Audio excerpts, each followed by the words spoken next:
Gladiator was a blockbuster hit, bringing ancient Rome to life in a way that had never been seen before on the big screen. But what if I told you that much of what you saw in the movie wasn't historically accurate? From the epic battles to the depiction of Roman emperors, Gladiator twisted key elements of Roman history.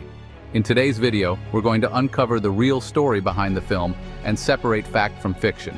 Before we dive in, make sure to hit that like button if you enjoy learning the truth behind historical films, subscribe to the channel for more deep dives into history and cinema, and don't forget to click the notification bell so you never miss a video. Alright, let's get started. How exactly did Gladiator reimagine ancient Rome for the screen? The movie Gladiator, directed by Ridley Scott and released in 2000, follows the dramatic tale of Maximus, a loyal Roman general who is betrayed by the new emperor Commodus. Maximus, played by Russell Crowe, is sold into slavery and rises through the ranks of gladiators, all while seeking revenge for the murder of his family and the betrayal of Rome. The film's sweeping battles, intense personal conflicts, and majestic depiction of Rome mesmerized audiences worldwide. It won 5 Academy Awards and became a cultural touchstone, particularly with its famous line, "Are you not entertained?" But what Gladiator does particularly well is create a world of clear moral boundaries. Maximus, the righteous warrior, stands in opposition to Commodus, the corrupt and cruel emperor. This narrative gives the audience a hero to root for and a villain to despise, but in doing so, it distorts the complexity of Roman history.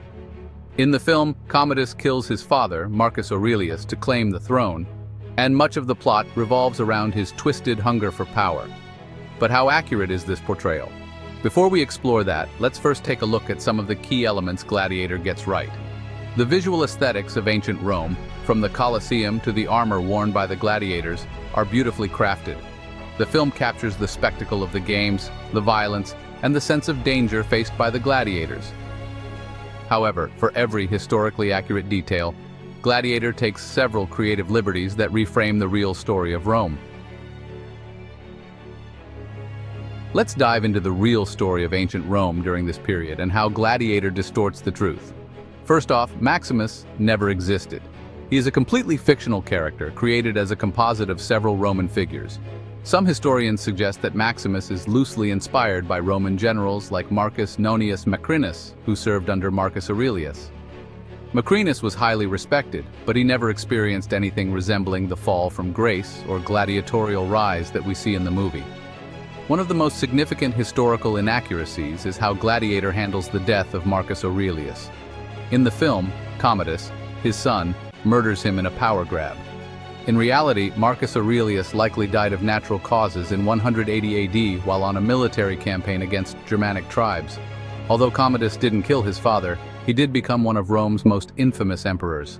His obsession with gladiatorial combat is well documented, and he even participated in the games himself, something the movie accurately portrays. However, Gladiator suggests that Commodus's reign was defined almost entirely by his gladiatorial ambitions, when in reality his time as emperor was marked by a complex mix of political instability, economic decline, and personal corruption.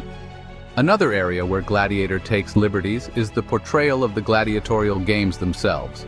While the games were indeed popular, the movie makes it seem as if they were the centerpiece of Roman life, whereas in reality, they were just one part of a much larger Roman entertainment industry. Plays, chariot races, and public executions were also common forms of entertainment. The Colosseum was an important symbol of Roman power, but it wasn't as all-encompassing in Roman culture as the movie would have us believe. Here's an interesting question for you. When you watch a movie like Gladiator, how much do you care about historical accuracy? Is it more important to you that the film tells a compelling story, or do you want it to stay true to the facts? Let me know in the comments. So why does Hollywood twist history in films like Gladiator? Why change the facts when the real story of Rome is already so fascinating? The answer lies in storytelling. Movies are designed to entertain, and historical events are often simplified or altered to create a more engaging narrative. Take Maximus, for example. Creating a fictional character like Maximus allows the audience to connect emotionally with someone who represents values of honor, bravery, and justice. He becomes a lens through which we view the corruption of Rome, making the story easier to follow and more emotionally charged. On the other hand, real Roman history is far more complex and morally ambiguous. Historical figures like Commodus were neither entirely good nor entirely evil, and the politics of Rome were incredibly intricate. But these nuances don't always translate well to the screen, where clear heroes and villains tend to make for better drama. Another reason filmmakers alter history is to suit modern sensibilities. The concept of a gladiator rising up against a corrupt emperor resonates with modern audiences who are drawn to stories of individual heroism and defiance against tyranny. This framing allows viewers to project their own values onto ancient Rome, even if it sacrifices some historical accuracy. Yet, it's worth asking, should filmmakers be more responsible with how they portray history, especially when many people rely on films to learn about the past? Or is entertainment more important than historical fidelity? So, did Gladiator twist Roman history beyond recognition, or did it help bring the ancient world to life in a way that only cinema can? The truth is, it did a bit of both.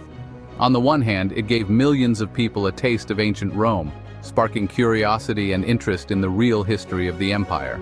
On the other hand, it presented a simplified and often inaccurate version of that history. What we can take away from Gladiator is the reminder that movies are ultimately a form of storytelling, not textbooks.